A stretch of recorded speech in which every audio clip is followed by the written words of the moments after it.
On pensait souffler un peu, que tout ça était derrière nous. On commençait à reprendre une vie un peu plus normale.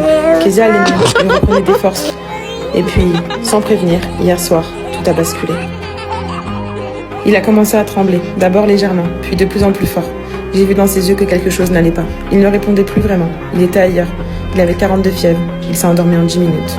Mais 10 minutes plus tôt, il souriait, tout allait bien. J'ai appelé le service et nous sommes venus directement.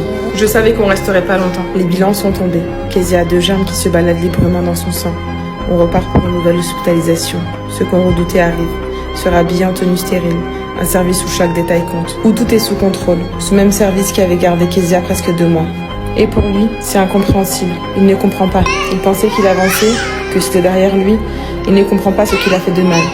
Rester dans une chambre 24 heures sur 24. Pour lui, ce retour ici est un échec. Un retour sur tout ce qu'il a vécu. Sur tous ses pires moments qui étaient désormais derrière lui. La greffe, c'est une chance. Mais sachez que c'est un combat très dur. Où parfois, tout peut basculer. Mais avec Kezia, c'est de la joie de vivre assurée. Et ça nous aide beaucoup. Nous, parents qui sommes fatigués. Merci à vous aussi d'être là pour vos messages et votre soutien. On vous aime fort et à très vite.